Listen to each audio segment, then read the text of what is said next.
Chapter 9, The Island of the Voices. And now the winds, which had so long been from the northwest, began to blow from the west itself. And every morning, when the sun rose out of the sea, the curved prow of the Dawn Treader stood up right across the middle of the sun. Some thought that the sun looked larger than it had looked from Narnia, but others disagreed. And as they sailed before a gentle yet steady breeze and saw neither fish nor gold nor ship nor shore, the stores began to run low again, and it crept into their hearts that perhaps they might have come to a sea that went on forever. But when the very last day on which they thought they could risk continuing their eastward voyage dawned, it revealed right ahead of them and the sunrise a low land lying like a cloud.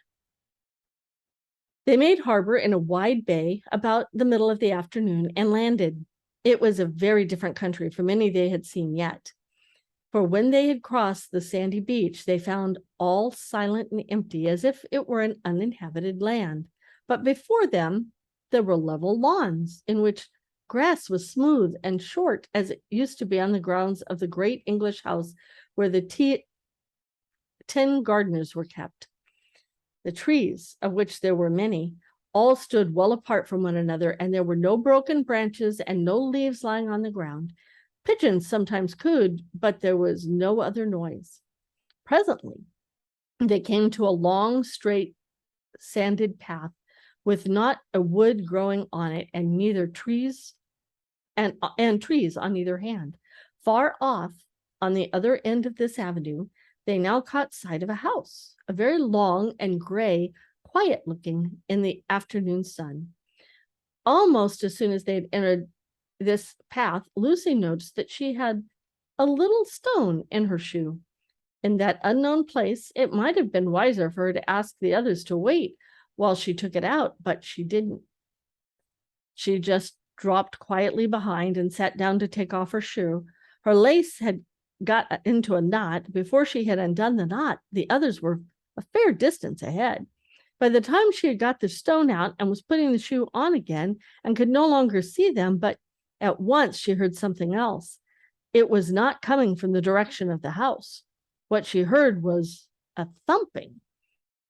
It sounded like dozens of strong workmen were hitting the ground as hard as they could with great wooden mallets, and it was very quickly coming nearer.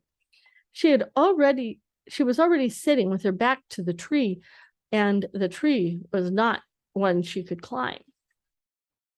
There was really nothing to do but to sit dead still and press herself against the tree and hope she wouldn't be seen.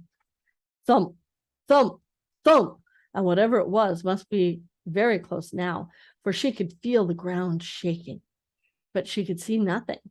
She thought the thing or things must be just behind her, but then there came a thump on the path right in front of her.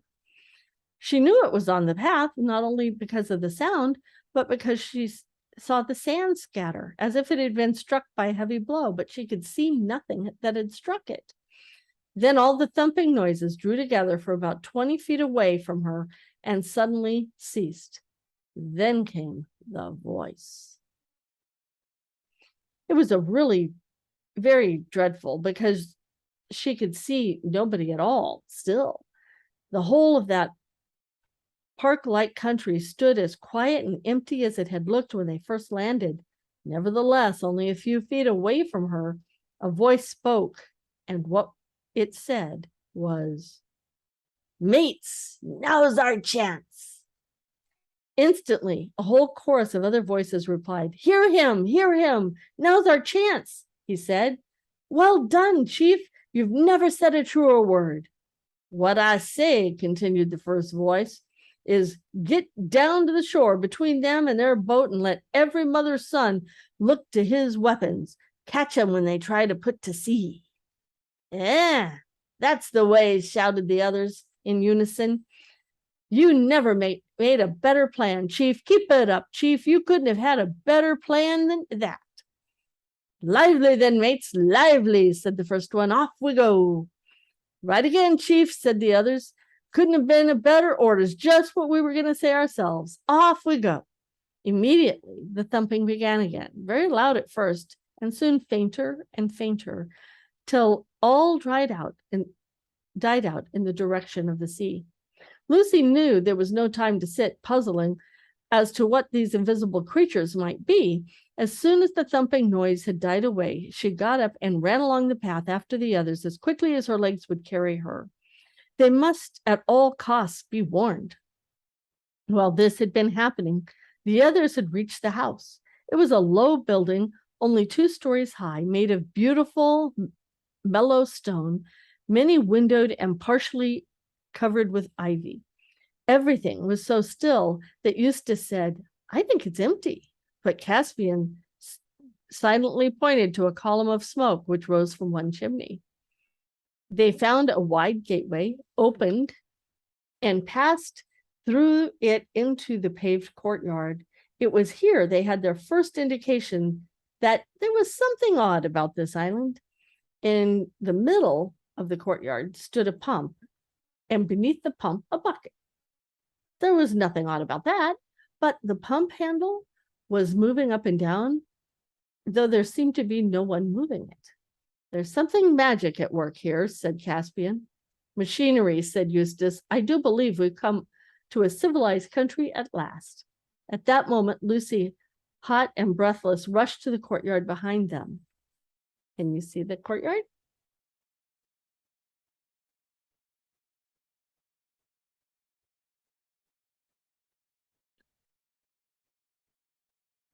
In a low voice, she tried to make them understand what she had overheard, and when they had partly understood it, even the bravest of them did not look very happy.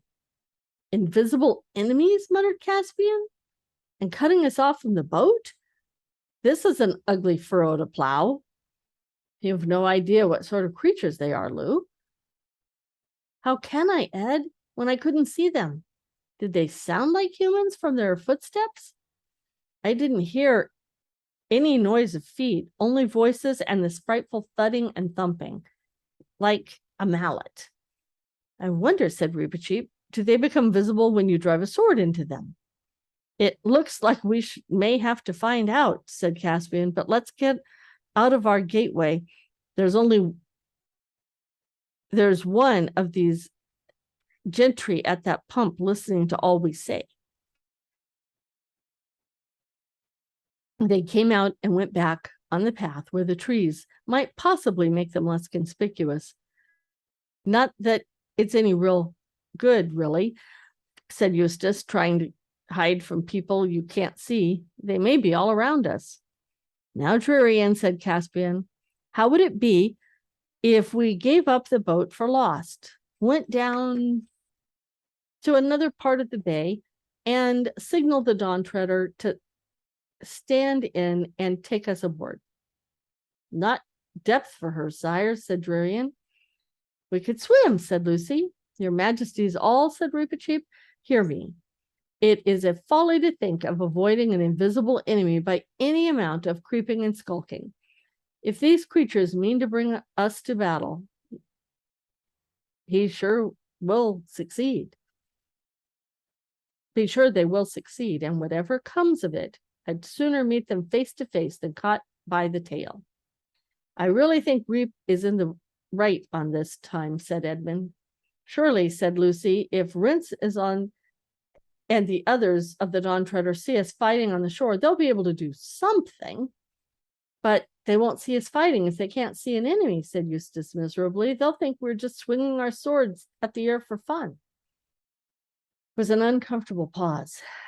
Well, said Caspian at last, let's get on with it.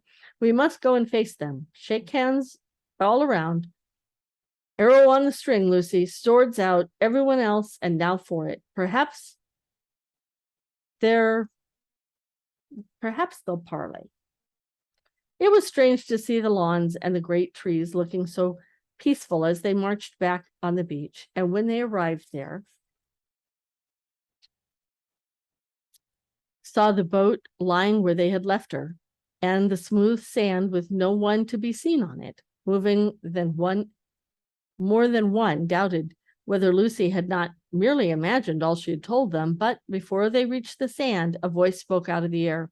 "No further, masters, no farther now,"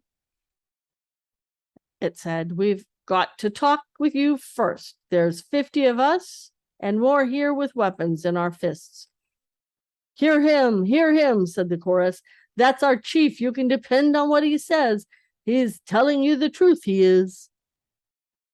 "I do not see these 50 warriors," observed Reepicheep. That's right, said the chief voice. "You don't see us, and why not? Because we're invisible." "Keep it up, chief, keep it up," said the other voices. "You're talking like a book." They couldn't wait to ask for a better answer than that. "Be quiet, Reep," said Caspian, and then added a louder voice. You added in a louder voice, "You invisible people, what do you want with us? And what have we done that earns your enmity?" "We want something that little girl can do for us," said the chief voice. The others explained that was just what they would have said themselves. "Little girl," said Reepicheep, "that lady is a queen." "We don't know about queens," said the chief's voice. "No more we do,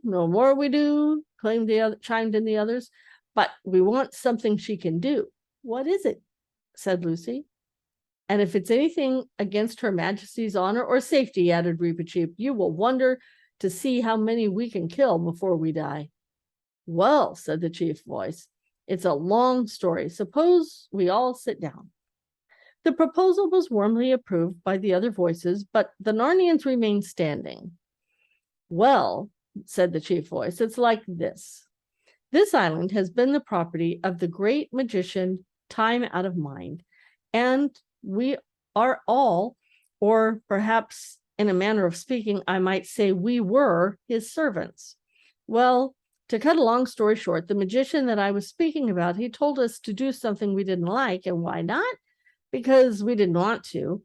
Well, then that same magician, he fell into a great rage, for I ought to tell you, he owned the island and he wasn't used to being crossed. He was terribly downright, But let me see.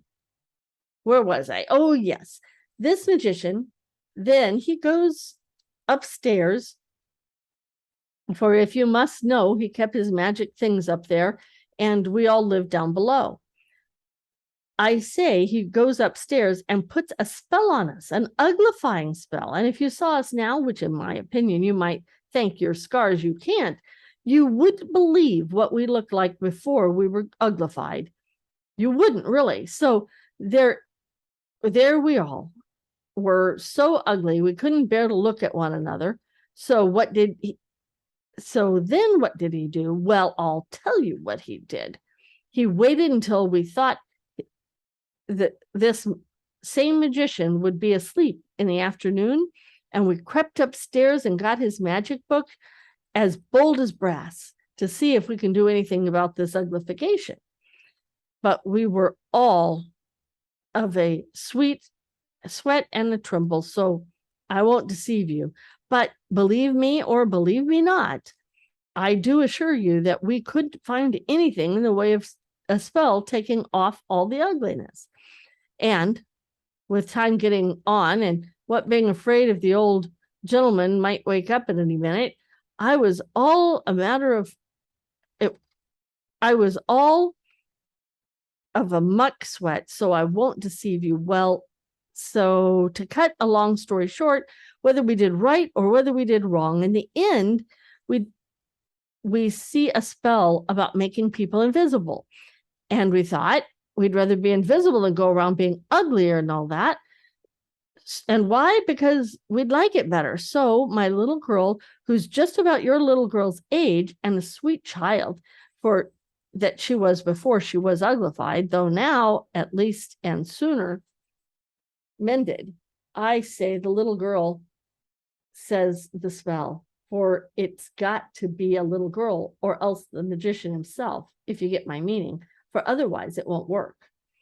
Anyway, and why not? Because nothing happened. So my Clispy says her spell, for I ought to have told you that she reads beautifully, and they were all as invisible as you could wish to see. And I do assure you that it was a relief not to see one another's faces, at first, anyway. But the long and short of it is that we're mortal tired of being invisible. And there's another thing. We never reckoned on this magician, the one I'm telling you about before, going invisible too, but we haven't seen him since. So we don't know if he's dead or gone away, or whether he's just sitting upstairs being invisible, or perhaps coming down and becoming invisible there. And believe me, it's no manner of use listening, because he always did go out and about with his bare feet on, making no more noise than a big cat. And I'll tell you, with all the gentlemen straight, it's getting more than what our nerves can stand. So such was the chief voice's story, but very much shortened, because I have left out what the others said. Actually, he never got out more than, I don't know, 6 or 7 words without being interrupted by their agreements and encouragement, which drove the Narnians nearly out of their minds with impatience. When it was over, there was a very long silence, but Lucy said at last, "What's all this got to do with us? I don't understand." "Why, bless me, I haven't gone and left out the whole point," said the chief voice. That you have," roared the other voices with great enthusiasm. "No one could have left that out cleaner or better. Keep it up, chief, keep it up." "Well, I needn't go over the whole story again," began the chief voice. "No, certainly not," said Caspian and Edmund. "Well, then, to put it in a nutshell," said the chief voice, "we've been waiting forever, ever so long, for a nice little girl from foreign parts, like it might be you, Missy, that would go upstairs and go to the book of magic and find the spell that takes off the invisibleness and say it. And we all swore that the first strangers who landed on this island, having a nice little girl with them, I mean, for if they hadn't, it'd be another matter, we wouldn't let them go away alive unless they'd done for the needful for us. And that's why, gentlemen, if your little girl doesn't come up and to starch, it will be our painful duty to cut all your throats. Really the way of business, as you know, might say, and no offense, I hope." "I don't see all your weapons," said Reepicheep. "Are they invisible too?" The words were scarcely out of his mouth before he heard a whizzing sound, and the next moment a spear had struck quivering in one of the trees behind them. "That's a spear, that is," said the chief voice. "That it is, chief, that it is," said the others. "You couldn't have put it better. And it came from my hand," the chief voice continued. "They get visible when they leave us." "But why do you want me to do this?" asked Lucy. "Why can't one of your own people? Haven't you got any girls?" We don't, daren't." And all of the voices said, "We're not going upstairs again." "In other words," said Caspian, "you're asking this lady to face some danger which you daren't ask your own sisters and daughters to face?" That's right," said all the voices cheerfully. "You couldn't have said it better, eh?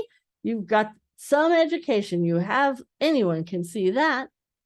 "Well, of all the outrageous," began Edmund, but Lucy interrupted. "Would I have to go upstairs at night, or would it do in daylight?" "Oh, daylight to be sure," said the old chief voice. "Not at night. No one's asking you to do that. Go upstairs in the dark? Ugh!" "All right, then, I'll do it," said Lucy. "No," she said, turning to the others, "don't try to stop me. Can't you see it's no use? There are dozens of them there. We can't fight them. And the others, wait, there is a chance." "But a magician," said Caspian. "I know," said Lucy, "but he mayn't be as bad as they make out. Don't you get the idea that these people are not very brave?" "They're certainly not that clever," said Eustace. Look here, Lou, said Edwin. We really can't let you do this thing. Something like this is too dangerous. Ask Reap. I'm sure he'll say just the same. But it's to save my own life as well as yours, said Lucy. I don't want to be cut to bits by invisible swords and any more than anyone else does. Her Majesty is in the right, said Reepicheep. If we had any assurance of saving her by battle, our day would be very plain. It appears to me that we have none. And the service of Her Majesty's honor in that noble but heroic act, if the Queen's heart moves her to risk to the magician, then I will not speak against it. And no one had ever known Reepicheep to be afraid of anything. He could say this without feeling at all awkward, but the boys who had all been afraid quite often grew really very red.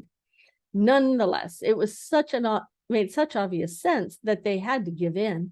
Loud cheers broke from the invisible people when their decision was announced, and the chief voice, warmly supported by all the others, invited the Narnians to come to supper and spend the night. Eustace didn't want to accept, but Lucy said, I'm sure they're not treacherous. They're not like that at all. And the others agreed. And so, accompanied by an enormous noise of thumpings, which became louder inside when they reached the flagged and echoing courtyard, they all went back to the house. And that is the end of chapter 9.